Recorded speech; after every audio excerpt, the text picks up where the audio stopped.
Hello guys, welcome है आप सभी का करियर यूट्यूब चैनल में। मैं हूं सौरभ और आप देख रहे हो सीएसएस ट्यूटोरियल की हिंदी सीरीज। तो जैसे कि हमारा सीएसएस में प्रॉपर्टीज का टॉपिक चल रहा है, जिसमें हमने सीएसएस कलर प्रॉपर्टी को कवर कर लिया है। और इससे पिछली वाली वीडियो में हमने सीएसएस बैकग्राउंड प्रॉपर्टी के बारे में जाना और बैकग्राउंड प्रॉपर्टी में यूज होने वाले कुछ प्रॉपर्टीज के बारे में जो हमने कवर किया था उसमें। तो जैसे कि यहाँ पर आप देख सकते हैं दो सेक्शन बने, पार्ट 1 और पार्ट 2। तो पार्ट 1 में मैंने जो कि इससे पिछली वाली वीडियो में बता चुका हूँ, जैसे कि background colour, background image, background repeat, background attachment और बैकग्राउंड पोजीशन जैसी प्रॉपर्टीज को मैं इससे पिछली वाली वीडियो में कवर कर चुका हूँ। तो अगर आपने इससे पिछली वाली वीडियो नहीं देखी तो आप पहले उस वीडियो को देखें, तब जाके इस वीडियो को देखें, क्योंकि कुछ कॉन्सेप्ट मैंने उसमें क्लियर किए जो हम आज इसमें यूज करने वाले हैं। जैसे कि ये कुछ प्रॉपर्टीज हैं, इनका यूज हम करेंगे, तो इसलिए इससे पहली वाली वीडियो जरूर देखें। तो आज की इस वीडियो में हम background short and, background size, background origin और बैकग्राउंड क्लिप जैसी प्रॉपर्टीज को कवर करने वाले हैं। तो स्टार्ट करते हैं। सबसे पहला है हमारा बैकग्राउंड शॉर्ट एंड प्रॉपर्टी। तो ये दरअसल प्रॉपर्टी नहीं कह सकते इसको, कह भी सकते हैं। दरअसल इसका यूज करके हम बाकी की प्रॉपर्टीज को शॉर्ट करते हैं। मींस जितने भी प्रॉपर्टीज इससे पिछली वाली वीडियो में हमने कवर किया है। तो पहले मैं आपको बता दूं कि इससे पिछली वाली वीडियो में हमने क्या किया था। उसके लिए हम चलते हैं विजुअल स्टूडियो कोड पर। तो यहाँ पर आप देख सकते हैं HTML की कोडिंग है और CSS की फाइल जो है वो background.css है हमारी। ठीक है, तो मैंने एक्सटर्नल तरीके से CSS की थी पिछली वाली वीडियो में और उसको लिंक कराया था इस लिंक टैग की मदद से। ठीक है, और उसका जो background.css फाइल है वो हमारी राइट साइड पे ओपन है। ठीक है, वो कुछ इस तरीके से उसमें हमने, आप देख रहे हैं यहाँ पर जो प्रॉपर्टीज यूज करी है हमने, background colour, background image, background repeat, background position और बैकग्राउंड अटैचमेंट जैसी प्रॉपर्टीज को यूज किया है इसमें हमने। और यही प्रॉपर्टीज इससे पिछली वाली वीडियो में कवर की है। तो जैसे कि आज का हमारा टॉपिक है पहला बैकग्राउंड शॉर्टहैंड। तो बैकग्राउंड शॉर्टहैंड करता क्या है?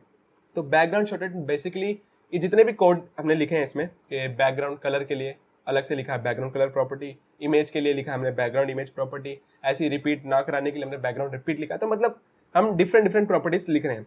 हम इसको जो ये वैल्यूज है इनको हम एक ही प्रॉपर्टीज के अंदर भी लिख सकते हैं। मीन्स एक प्रॉपर्टी के अंदर भी हम इसको लिख सकते हैं। वो प्रॉपर्टी है बैकग्राउंड शॉर्टहैंड प्रॉपर्टी। बट उसको लिखने का तरीका सिंपल है। हमें लिखना है बैकग्राउंड, ठीक है, सिंपल बैकग्राउंड लिखना है, उसके बाद इन वैल्यूज को लिख देना है। तो जैसे कि मैं इसको पूरे को हटा देता हूँ, यहाँ से मैंने पूरा हटा दिया। अब मैं लिखता हूँ यहाँ पर बैकग्राउंड। सिंपल हमें एक कोड लिखना है और जितनी भी पिछली वाली वीडियो में प्रॉपर्टी की थी वो सारे के सारे हम इसमें लिखेंगे। ठीक है, तो मैंने लिखा बैकग्राउंड, ओके। और उसके बाद हमें सबसे पहले क्या लिखना है? कलर। तो सीरीज में लिखना होगा हमको। हाँ, हम किसी को स्किप कर सकते हैं बट लिखना हमको एक सीरीज में ही है। पहले हम कलर डिफाइन करते हैं, मैंने लिखा रेड। ठीक है, उसके बाद हम इमेज का URL देंगे। तो मैं यहाँ पे लिखता हूँ URL, ओके। फिर पैरेंथेसिस, तो पैरेंथेसिस के अंदर हम जो है रूट देंगे। तो मेरा इमेज जो है वो इमेज फोल्डर के अंदर है। ठीक है, उसका स्लैश लगाने के बाद इमेज का नाम जो कि हमारी 1.jpg। ठीक है, तो हमारी इमेज लग गई। उसके बाद फिर स्पेस देना है। स्पेस देने के बाद हमें क्या लिखना है? थर्ड प्रॉपर्टी जो इससे पिछली वाली वीडियो में कवर की, जो कि है बैकग्राउंड रिपीट। तो हम सबके लिए अलग अलग प्रॉपर्टी लिख रहे थे, अभी हमें क्या कर रहे हैं? एक ही प्रॉपर्टी के अंदर सभी वैल्यूज को सीरीज में असाइन कर रहे हैं। ठीक है, तो पहले मैंने कलर लिखा, फिर मैंने इमेज लिखा, फिर स्पेस डाल के मैं लिखूंगा नो रिपीट। इसके बाद हम लिखेंगे अटैचमेंट प्रॉपर्टी। दरअसल हम अटैचमेंट प्रॉपर्टी नहीं लिखेंगे, दरअसल वैल्यूज लिखेंगे उसकी। तो उसकी दो वैल्यूज थी, मैंने आपको इससे पिछली वाली वीडियो में बताई थी, जैसे कि स्क्रॉल और फिक्स्ड वैल्यू। तो स्पेस डाल के मैं लिखूंगा स्क्रॉल। ठीक है, उसके बाद स्पेस डालना है। अब हमें पोजीशन डिफाइन करनी है। ठीक है, तो मैं लिखता हूं इसमें पिक्सल लिखा।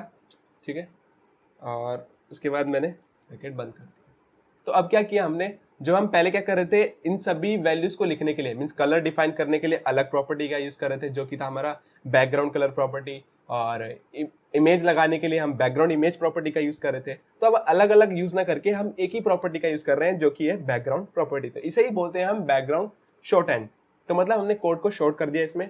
ठीक है, तो मैं इसे Ctrl+S करता हूँ, यहाँ पे भी इसको जाके मैं सेव करता हूँ। ठीक है, क्रोम में जाके, तो ये पहले वाला है जो दिख रहा है हमको। मैं इसे रिफ्रेश करता हूँ तो देखिए थोड़ा पोजीशन चेंज हुआ है, बाकी जो है सेम है। ठीक है, तो वही जो CSS हमने इसे पिछली वाली वीडियो में अलग अलग कोड में लिखा था, अलग अलग प्रॉपर्टीज का यूज कर रहे थे, कलर, इमेज, और इमेज का पोजीशन वगैरह चेंज करने के लिए, तो अलग अलग प्रॉपर्टीज का यूज़ कर रहे थे। अब हम जो है एक ही प्रॉपर्टी का यूज़ कर सकते हैं, जो कि है हमारा बैकग्राउंड प्रॉपर्टी, और इसे क्या बोलते हैं हम, बैकग्राउंड शॉर्ट हैंड। अब सेकंड आता है हमारा बैकग्राउंड साइज प्रॉपर्टी। तो बैकग्राउंड साइज इसके नाम से ही समझ में आ रहा है, जो इमेज है या फिर कोई कलर है उसका हम साइज डिफाइन करेंगे इसमें, ठीक है। तो उसके लिए चलते हैं हम विजुअल स्टूडियो कोड पर। इसकी फाइल ये रही। अब मैं लिखता हूँ इसके एंटर दबा के नीचे बैकग्राउंड साइज, ठीक है। तो इसकी कुछ वैल्यूज है जिनकी हम बात करेंगे। तो बैकग्राउंड साइज प्रॉपर्टी के तो आपको समझ में आएगा काम क्या करने वाला है। तो इस प्रॉपर्टी का काम है इमेज का साइज चेंज करना, ठीक है। तो बाय डिफॉल्ट जो भी हम इमेज लगाते हैं उसका बाय डिफॉल्ट कोई ना कोई साइज होता है। तो इसमें हम जो वैल्यूज यूज करते हैं वो 4 तरह की होती हैं। तो पहला है प्री डिफाइन, मतलब पहले से ही डिफाइन कर रखा है उसको, वो है ऑटो, ठीक है। अगर मैं ऑटो लिख दूं तो इमेज का जो साइज है, जो पहले से डिफॉल्ट साइज है, वो साइज उसमें लग जाएगा। मैं तो इसे ऑटो किया, कंट्रोल एस किया, अब मैं इसे क्रोम में जाके खोलता हूँ और रिफ्रेश करता हूँ, तो जिसका ओरिजिनल साइज है वो लग जाएगा। तो ऑटो लिखने से क्या होगा, इमेज का ओरिजिनल साइज लग जाएगा। तो सेकंड वैल्यू आती है ऑटो के बाद, वो है कवर। इसका काम क्या है, ये क्या करता है, हमारी इमेज को अब हमारे स्क्रीन के हिसाब से फिट करता है, ठीक है। पूरे स्क्रीन, मतलब पूरा जितना स्क्रीन है उसको कवर कर देगा। मैं इसे कंट्रोल एस से सेव करता हूँ, आपको देख के अच्छे से पता लगेगा। तो मैं यहाँ पे क्रोम में चलता हूँ और इसे रिफ्रेश करता हूँ, तो क्या हुआ, तो जितना भी हमारा बैकग्राउंड था पूरा का पूरा इसने कवर कर लिया। मीन्स यहाँ से तो हमने शुरू किया, पोजीशन में हटा देता हूँ पहले क्रोम, तो मैं यहाँ पर इसकी पोजीशन 0 कर देता हूँ एकदम, ठीक है। 0 का मतलब बिल्कुल शुरुआत से चालू होगा। तो इसे मैंने सेव कर दिया। अब मैं इसे रिफ्रेश करता हूँ, तो देखिए जितना हमारा स्क्रीन था, जो भी हमें दिख रहा है, इसने पूरे को कवर कर लिया है, ठीक है। भले ही इमेज बड़ी हो गई, बाहर चली गई, बट इसने पूरे को कवर किया है। तो होता क्या है, इसने हाइट कवर करी, ठीक है, और उसी के हिसाब से बाय डिफॉल्ट उसकी विड्थ भी चेंज हो गई, ठीक है। विड्थ देखो, आधी फोटो दिख रही है, आधी फोटो नहीं दिख रही है। तो ये कवर का काम है। ऐसा हम तब करते हैं जब हम सिंपल प्लेन बैकग्राउंड जब यूज कर रहे होते हैं, तब हम ऐसे ही इस वैल्यू का यूज करते हैं, ठीक है। इसके बाद आता है हमारा बैकग्राउंड साइज में अगली वैल्यू, जो कि है कंटेन। तो कंटेन का काम क्या है, इसका काम है स्क्रीन जितनी हमें दिख रही है, मतलब जो परफेक्ट साइज होता है, पूरा साइज जितनी जो है इमेज हमें पूरी तरह विजिबल हो। मैं आपको ये भी प्रैक्टिकली समझ में आएगा, तो इसमें कंट्रोल एस करता हूँ पहले और दिखा देता हूँ आपको। देखिए अभी जो इमेज है पूरी नहीं दिख रही है, आधी दिख रही है, ठीक है। मैं इसको रिफ्रेश करता हूँ, अब देखिए अब आपको इमेज पूरी दिखेगी। ये पूरी भी दिख रही है और इमेज बड़ी भी हो चुकी है, मतलब पूरा कंटेन कर लिया उसने, ठीक है। बट अगर वो इसकी हाइट बढ़ाता तो ये जो हमारी इमेज है उसकी विड्थ भी अपने आप बढ़ जाती, जिससे जो है विजिबिलिटी, जो मतलब इमेज है वो अच्छी तरह विजिबल नहीं होती, मतलब पूरी इमेज हमें दिखती ही नहीं। तो कंटेन लिखने से हमारी इमेज की विजिबिलिटी अच्छी हो जाती है, ठीक है, और साइज भी पूरा बड़ा कर देता है। तो ये कंटेन वैल्यू का काम है। उसके बाद आता है हमारा फोर्थ वैल्यू, जिसे हम बोलते हैं कस्टम वैल्यू। तो ये तो पहले से ही डिफाइन है, ऑटो, कवर, कंटेन। अगर हम ऑटो लिखते हैं तो ऑटोमेटिकली जो वैल्यू है इमेज की, मीन्स जो साइज है पहले से ही, वो लग जाएगा। कवर से पूरा ही स्क्रीन कवर कर लेगा, कंटेन से जितना विजिबल होता है हमें इमेज उतना ये कर देगा, ठीक है। अब आता है हमारा कस्टम। हम अपनी मर्जी से इमेज का साइज भी चेंज कर सकते हैं कस्टम वैल्यूज के मदद से। तो कस्टम वैल्यूज हम 3 तरीके से लिखते हैं, या तो हम पिक्सल में लिखते हैं, या हम परसेंटेज में लिखते हैं, या हम REM में लिखते हैं। तो पहले हम लिखते हैं पिक्सल में। तो मैंने मान लो इमेज का पहले हम लिखते हैं विड्थ, ठीक है, 500 पिक्सल। जो पहला 500 पिक्सल लिखा है इसका मतलब हो गया, ये हो गई हमारी इमेज की विड्थ। उसके बाद हम लिखते हैं हाइट, मैंने लिख दिया 600 पिक्सल। इसे कंट्रोल एस किया, ठीक है। अब क्रोम में चलते हैं। देखिए अभी मैं इसे रिफ्रेश करता हूँ, तो देखिए हमारी जो इमेज है उसका साइज हो गया, हाइट हो गई उसकी 600, विड्थ हो गई 500, ठीक है। अब मैं यहाँ से अगर मान लो हाइट को हटा दूँ और इसे कंट्रोल एस कर दूँ, तो क्या होगा, अब होगा ये, जितना हम विड्थ देंगे उसके हिसाब से उसकी हाइट बाय डिफॉल्ट चेंज होती रहेगी, ठीक है। तो मैंने इसे सेव कर लिया है, क्रोम में जाके इसे रिफ्रेश करता हूँ, तो देखिए विड्थ तो 500 ही है, बट जो हाइट है वो अपने हिसाब से बढ़ा देगा, ठीक है। अब आता है पिक्सल के बाद जो हम लिखते हैं REM में। तो REM का आप इतना समझ लो कि एक REM में हमारा 16 पिक्सल होता है, 16, ठीक है। तो ये यूनिट्स है साइज डिफाइन करने की। तो यूनिट्स को हम बाद में अच्छी तरह कवर करेंगे। अभी आप इतना जान लो कि एक REM में 16 पिक्सल होते हैं, ठीक है। इसके बाद आता है हमारा परसेंटेज। हम परसेंटेज में भी इमेज की साइज को डिफाइन कर सकते हैं। वो कैसे? तो यहाँ पर जो भी एलिमेंट होगा जिसमें हम सीएसएस अप्लाई कर रहे हैं, बेसिकली अभी हम जो है बॉडी टैग पे कर रहे हैं, ठीक है, बॉडी एलिमेंट पे कर रहे हैं हम अपना सीएसएस का अप्लाई। अब मान लो हम कोई और भी एलिमेंट का यूज करते हैं, तो जिस भी एलिमेंट का हम यूज कर रहे हैं वो टोटल कितना होता है, 100% होता है। मतलब कहने का मतलब ये बॉडी जो है क्या करता है, इस पूरी स्क्रीन को कवर करता है, ठीक है। तो बॉडी का जो ये विड्थ है, ये जो बॉडी एलिमेंट है, इसका विड्थ कितना है, पूरा 100% है, ठीक है। तो जो हम इमेज लगा रहे हैं, बैकग्राउंड इमेज, वो किस पे लगा रहे हैं, अभी बॉडी पे लगा रहे हैं, ठीक है, बॉडी एलिमेंट पे ही लगा रहे हैं। तो मैंने लिख दिया, मान लो यहाँ पर बैकग्राउंड साइज में लिख दिया मैंने 50%। तो होगा क्या, तो बेसिकली जितना हमारा बॉडी है, मतलब जितना भी साइज है बॉडी का, बॉडी के विड्थ जितनी भी है, उसका ये जो हम इमेज लगा रहे हैं वो 50% हो जाएगा। कैसे? तो हम क्रोम में देखते हैं, पहले मैं इसे रिफ्रेश करता हूँ। तो देखिए, सॉरी, यहाँ पर 50% मैंने खाली विड्थ लिखा है, यहाँ पे हमें हाइट भी मेंशन करनी है, मैंने ये भी 50% कर दी, Ctrl+S किया। अब चलते हैं क्रोम में, मैंने इसे रिफ्रेश किया। तो देखिए, अब आप देख सकते हैं ये जो पूरा हमारा स्क्रीन दिख रहा होगा आपको, जो हमारी इमेज लगी है 50% पे लगी है और 50% पे नहीं लगी है। तो विड्थ जो होगी हमारी 50% होगी। ऐसी हाइट भी देखिए आप, ये हाइट 50% पे इमेज नहीं आई, 50% पे आई है। तो हमने क्योंकि विड्थ और हाइट में 50-50% लिखा है, इसलिए हमारी इमेज जो है विड्थ भी 50% है उसकी और हाइट भी है उसकी 50%, ठीक है। तो हम परसेंटेज में भी अपनी इमेज का साइज बता सकते हैं। तो ये हो गया हमारा बैकग्राउंड साइज प्रॉपर्टी। अब हम बात करेंगे बैकग्राउंड ओरिजिन प्रॉपर्टी के बारे में। तो बेसिकली हम बैकग्राउंड किसी ना किसी एलिमेंट में ही लगाते हैं, जैसे कि हम एग्जांपल में बॉडी एलिमेंट में लगा रहे हैं, तो आप डिव एलिमेंट में भी लगा सकते हो, या किसी हेडर एलिमेंट, जितने भी आप HTML में एलिमेंट यूज करते हो, आप किसी पे भी ये बैकग्राउंड इमेज लगा सकते हो, ठीक है। तो बैकग्राउंड इमेज शुरू कहाँ से होगी, ये बताने के लिए हम बैकग्राउंड ओरिजिन का यूज करते हैं। ये पोजीशन की तरह ही है, कंफ्यूज मत होना। पोजीशन जो है हम कहीं भी कर सकते हैं, नीचे से ऊपर, कहीं पे भी। तो ओरिजिन मतलब होता है इमेज शुरू कहाँ से होगी, ठीक है। तो जैसे कि मैं आपको दिखा दूं यहाँ पे क्रोम में, तो हमारी इमेज है बिल्कुल कोने से शुरू हो रही है, ठीक है। तो इसको हम बोलेंगे बैकग्राउंड ओरिजिन। तो बैकग्राउंड ओरिजिन में हम 3 तरह की वैल्यूज लिखते हैं। पहली वैल्यू है हमारी पैडिंग बॉक्स, सेकंड वैल्यू है बॉर्डर बॉक्स, थर्ड वैल्यू है कंटेंट बॉक्स। तो मैं यहाँ पर थोड़ा HTML में चेंजेस करता हूँ। यहाँ पर मैं एक डिव बनाता हूँ, यहीं पे कहीं पे बना देता हूँ, ठीक है।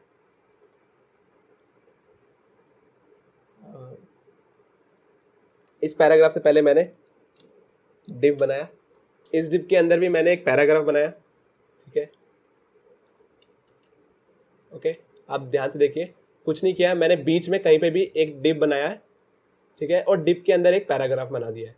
उस पैराग्राफ में मैं टेक्स्ट लिख देता हूँ, कुछ भी, ठीक है। मैंने बहुत सारा टेक्स्ट लिख दिया है, मैं इसे फॉर्मेट में करता हूँ, आपको दिखेगा, ठीक है। तो कुछ देखो, यहाँ पर एक मैंने बीच में ही जो पहले से लिखे पैराग्राफ्स थे, उनके बीच में ही एक डिवीजन टैग बनाया, डिवीजन के अंदर एक पैराग्राफ बनाया, ठीक है, देख रहे हैं, और डिवीजन बंद हो गया। उसके बाद बाकी हमारा कंटिन्यू हो रहा है, ठीक है। अब मैं सीएसएस में जाऊँगा, यहाँ पर एक लिखूंगा एंटर करके डिव। हमने डिवीजन को सिलेक्ट कर लिया है, जो कि हमने एक ही बनाया, ठीक है। उसके अंदर हम लिखते हैं, मैं यहाँ से बैकग्राउंड इमेज हटा देता हूँ पहले, ये जो इमेज है इसको हटा रहा हूँ मैं यहाँ से, ठीक है। और इस इमेज को मैं यहाँ पे लगाऊंगा, मैं लिखता हूँ बैकग्राउंड। तो यहाँ पर मैंने क्या किया, डिवीजन टैग पे अपनी बैकग्राउंड इमेज लगा दी है, ठीक है। मैं इसे Ctrl+S करता हूँ और आप यहाँ पर चेंजेस देखें, सॉरी अभी HTML वाला हमारा सेव नहीं हुआ है। यहाँ पर मैं Ctrl+S करता हूँ, इसे रिफ्रेश करता हूँ। तो देखिए, तो यहाँ पर क्या किया मैंने, पैराग्राफ्स के बीच में एक डिवीजन टैग बनाया, उसके अंदर पैराग्राफ लिखा और उसमें बैकग्राउंड इमेज लगा दी। तो आप देख सकते हैं बाय डिफॉल्ट, जैसे कि मैंने आपको बताया था पिछली वाली वीडियो में, कि रिपीटनेस हो जाती है हमारी इमेज की, बाय डिफॉल्ट ही होता है वो। अगर इमेज छोटी है तो वो रिपीट हो जाती है, ठीक है। तो एक कवर करने के लिए, उसने पूरे एलिमेंट को कवर करने के लिए रिपीट हो चुकी है। तो मैं यहाँ पर लिखता हूँ CSS में बैकग्राउंड रिपीट मैं लिख देता हूँ नो रिपीट, ठीक है। इसे कंट्रोल एस करता हूँ, क्रोम में जाकर रिफ्रेश करता हूँ तो देखिए अब जो इस डिवीजन को अलग से दिखाने के लिए मैं यहाँ पर एक बॉर्डर लगा देता हूँ, ठीक है। तो सॉरी, मैं यहाँ पे लिखता हूँ बॉर्डर। तो इस प्रॉपर्टी के बारे में हम आगे डिटेल में पढ़ेंगे, तो अभी मैं जो लिख रहा हूँ वो आप सीधा कॉपी करेंगे, ठीक है। मैंने लिख दिया 12 पिक्सल, ठीक है, डॉटेड। तो हमारा जो बॉर्डर होगा वो डॉटेड होगा। कलर दे दिया मैंने, सॉरी रेड तो पहले से ही है, मैं वाइट दे देता हूँ, वाइट, ठीक है। कंट्रोल एस किया, अब क्रोम में जाके इसे रिफ्रेश करता हूँ तो देखिए ये जो हमारा डिवीजन है उस पर बॉर्डर लग चुका है। उसके अंदर हमने कंटेंट लिखा है, एक पैराग्राफ टैग के अंदर बहुत सारा कंटेंट लिखा है और उसमें हमने एक बैकग्राउंड इमेज लगाई है, ठीक है। तो यहाँ पर जो टेक्स्ट है वो थोड़ा विजिबल नहीं हो रहा है, इसलिए मैं कलर भी चेंज कर रहा हूँ टेक्स्ट का। तो मैं लिखता हूँ कलर वाइट, ठीक है, और पैडिंग कर देता हूँ। पैडिंग क्या होता है इसके बारे में हम आगे डिटेल से पढ़ेंगे, फिर भी मैं आपको बताता हूँ पैडिंग होता क्या है। पैडिंग मतलब बॉर्डर और कंटेंट के बीच में डिस्टेंस, ठीक है। तो मैं यहाँ पे कर देता हूँ 30 पिक्सल। अब इसे क्रोम में जाके रिफ्रेश करता हूँ तो देखिए हमारी इमेज लगी है, बैकग्राउंड इमेज। तो ये हमारा बॉर्डर है जो कि डॉटेड है, उसमें हमारी एक इमेज लगी है बैकग्राउंड में और कंटेंट लिखा हुआ है वाइट कलर टेक्स्ट से, ठीक है। वाइट कलर के टेक्स्ट से लिखा हुआ हमने, देख सकते हैं आप यहाँ पे। मैं इसे मिनिमाइज करता हूँ, ठीक है। अब आप देख सकते हैं मैंने लिखा है यहाँ पर बैकग्राउंड इमेज, ठीक है। फिर मैंने लिखा बैकग्राउंड रिपीट नो, ठीक है, नो रिपीट, तो रिपीट नहीं हो रही है हमारी इमेज। उसके बाद मैंने बॉर्डर लगाया 12 पिक्सल का और डॉटेड, देख सकते हैं आप, व्हाइट कलर का बॉर्डर लगाया। उसके बाद मैंने लिखा है कलर। कलर मतलब क्या होता है, टेक्स्ट का कलर। तो वो टेक्स्ट का कलर क्या हो चुका है, व्हाइट। पैडिंग मतलब क्या होता है, पैडिंग मतलब होता है इस बॉर्डर और कंटेंट के बीच में जो डिस्टेंस है उसको हम पैडिंग बोलते हैं। तो मैंने कितना दिया 30 पिक्सल, तो इसके बीच में 30 पिक्सल का गैप आ चुका है, तो ये आपको दिख रहा है। अब हम बात करते हैं बैकग्राउंड ओरिजिन की। तो यहाँ पर आप देख सकते हैं हमारी जो इमेज शुरू हो रही है जस्ट बॉर्डर के बाद हो रही है, जिसको हम बोलते हैं पैडिंग बॉक्स। तो बाय डिफॉल्ट जो हमारी बैकग्राउंड ओरिजिन की वैल्यू रहती है वो पैडिंग बॉक्स रहती है। मैं यहाँ पे लिखता हूँ बैकग्राउंड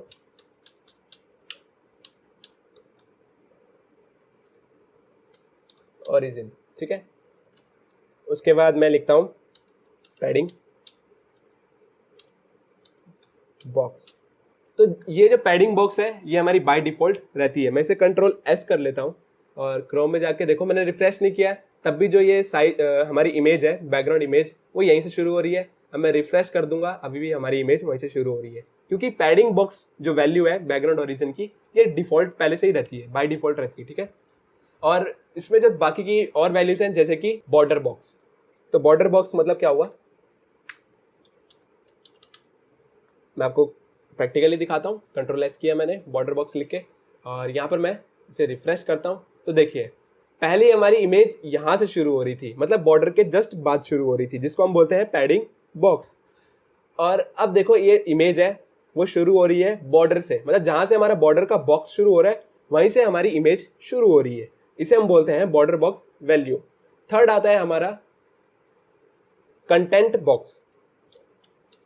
मैंने यहाँ पे लिखा कंटेंट बॉक्स, इसे कंट्रोल एस करता हूं तो कंटेंट बॉक्स कौन सा होता है, ये वाला बॉक्स, ठीक है, जहां पे हमारा कंटेंट है उसे हम कंटेंट बॉक्स बोलते हैं। मैं इसे रिफ्रेश करता हूं तो देखिए हमारी इमेज अब कहां से शुरू हो रही है, जहां से हमारा कंटेंट शुरू हो रहा है। तो ये है हमारा बैकग्राउंड ओरिजिन प्रॉपर्टी। इसके बाद लास्ट आता है हमारा बैकग्राउंड क्लिप प्रॉपर्टी। ये भी बैकग्राउंड ओरिजिन प्रॉपर्टी की तरह ही है, बिल्कुल एक जैसा है, मतलब बस डिफरेंस इतना है। तो बैकग्राउंड ओरिजिन प्रॉपर्टी में हम इमेज का इनिशियलाइज देख रहे थे, मीन कहां से इमेज शुरू हो रही है, जबकि बैकग्राउंड क्लिप में हम इमेज की जगह कलर का यूज करते हैं। मीन्स मैं यहाँ पर इमेज की जगह लिख दूं अगर कलर, हमें इमेज की जगह कलर मेंशन करना होता है इसमें, ठीक है। क्लिप मतलब समझते ही होंगे आप। तो यहाँ पर मैंने कलर में लिखा ग्रीन, ठीक है, कंट्रोल एस किया और मैंने इसे रिफ्रेश किया तो देखिए हमारा जो यहाँ पर बैकग्राउंड में ग्रीन कलर लग चुका है, ठीक है। अब यहाँ पे मैं ओरिजिन की जगह लिखता हूँ क्लिप। इसमें भी वही वैल्यू यूज होती है जो हमारी बैकग्राउंड ओरिजिन में यूज हो रही थी, जैसे कि पैडिंग बॉक्स, कंटेंट बॉक्स और बॉर्डर बॉक्स। और जैसे कि आपको बताया पैडिंग बॉक्स जो है हमारी बाय डिफॉल्ट रहती है। अगर मैं यहाँ पर कुछ भी ना लिखूं, मैं अगर यहाँ पे छोड़ दूं कंट्रोल एस करूँ, ठीक है, क्रोम में जाके इसे रिफ्रेश करता हूँ, सॉरी यहाँ पे लिखना पड़ेगा पैडिंग बॉक्स, क्योंकि चेंज कर चुके हैं हम। अगर नहीं लिखते, अगर हम बैकग्राउंड क्लिप, तो इसकी बाय डिफॉल्ट कौन सी वैल्यू रहती है, पैडिंग बॉक्स वाली रहती है, ठीक है। मैं यहाँ पर लिखता हूँ पैडिंग बॉक्स, कंट्रोल एस किया। अब मैं इसे क्रोम में जाके रिफ्रेश करता हूँ, तो देखिए जस्ट बॉर्डर के बाद से हमारी जो कलर शुरू हुआ है, देखो बॉर्डर के खत्म होने के बाद, देखो बॉर्डर है ये हमारा, बॉर्डर के जस्ट बाद हमारा कलर शो हो रहा है, ठीक है। तो ये होता है पैडिंग बॉक्स। मतलब अब आपको ये भी समझ आ रहा है पैडिंग बॉक्स किसे कहते हैं। ये यहाँ से लेके यहाँ तक ये हमारा पैडिंग बॉक्स होता है, ठीक है। अब मैं पैडिंग की जगह लिख दूं कंटेंट, तो ये हमारा जो बैकग्राउंड ओरिजिन की तरह सेम है, बस इसमें हम जो है इमेज की जगह कलर का यूज कर रहे हैं, ठीक है। अब मैं इसे क्रोम में जाकर रिफ्रेश करता हूँ, तो देखिए जहां से हमारा कंटेंट शुरू हो रहा है वहीं से हमारा बैकग्राउंड कलर हमें दिख रहा है। वही हमारा लास्ट आता है इसमें, कंटेंट बॉक्स की जगह पे लिख देता हूं मैं बॉर्डर बॉक्स, ठीक है। इसे कंट्रोल एस करता हूं, तो मतलब क्या होगा, अब जहां से बॉर्डर चालू होगा वहीं से हमारी कलर शो होने लगेगा। मैं इसे रिफ्रेश करता हूं, तो देखिए बैकग्राउंड कलर वहां से शुरू हो रहा है जहां से हमारा बॉर्डर शुरू हो रहा है। तो ये थी हमारी सीएसएस की बैकग्राउंड प्रॉपर्टीज। आज की इस वीडियो में हमने background shorthand, background size, background origin और बैकग्राउंड क्लिप जैसी प्रॉपर्टीज को कवर किया है। तो इसी के साथ हमारा सीएसएस बैकग्राउंड प्रॉपर्टी का टॉपिक कंप्लीट होता है।